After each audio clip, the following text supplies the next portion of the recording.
I mean, I would only just add that, we have spoken to people who have been sacked that used to be in content moderation, and we've spoken to people very recently who were involved in moderation, and they just say there's not enough people to police this stuff, particularly around hate speech in the company. What hate speech are you talking about? I mean, you use Twitter. Right.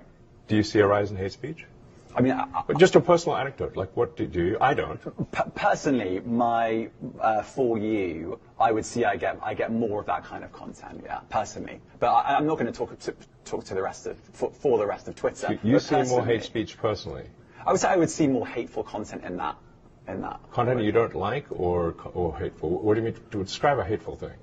Yeah, I mean, just content that will solicit a reaction, something that may include something that is slightly racist or slightly sexist, those kinds of things. So you think if something is slightly sexist, it should be banned? No, is that what you're saying? I'm not saying anything. I'm just curious. I'm trying to understand what you mean by hateful content.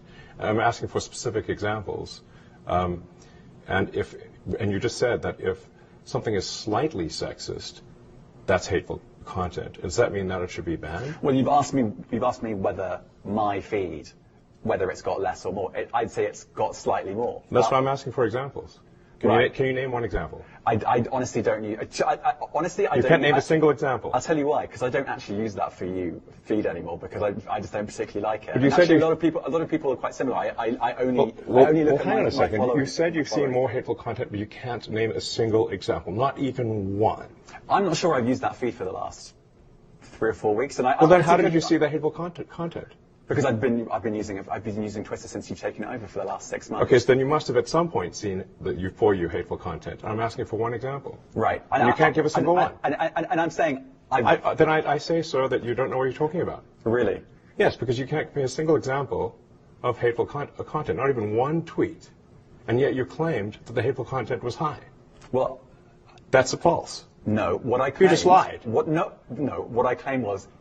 there are many organizations that say that kind of information is on the rise. Now, whether it has on my feed or not, I mean, right, and literally you can look at someone like the Strategic Dialogue Institute in the UK. They will say that. So look, people will say all sorts of nonsense. I'm literally asking for a single example, and you can't name one. Right, and as I already said, I don't use that feed. But then how would you know that? I don't think this is getting anywhere. You literally said you experienced more hateful content, and then couldn't name a single example. Right, and as I said, that's absurd. I haven't actually looked at that feed. Then how would you know there's hateful content? Because I'm saying that's what I saw a few weeks ago. I can't give you an exact example. Let's move on. We only have a certain amount of time.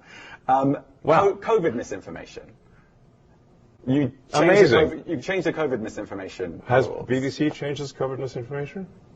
The BBC does not set the rules on Twitter, so I'm asking you. No, I'm talking about the BBC's misinformation about COVID.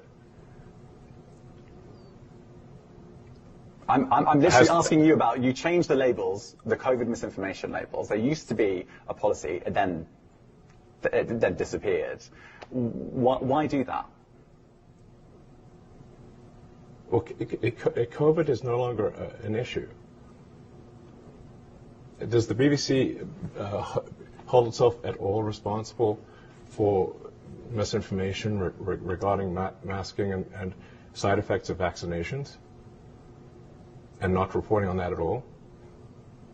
And what about the fact that the BBC was put under pressure by the British government to change its editorial policy? Are you aware of that? This is not an interview about the BBC. Oh, you thought it wasn't? I see now why you've done Twitter Spaces. I am not a representative of the BBC's editorial policy. I want to make that clear. Let's talk about something else. You want to talk about the BBC? You too. All right, let's talk about something else. You weren't expecting that. Let's talk about something else.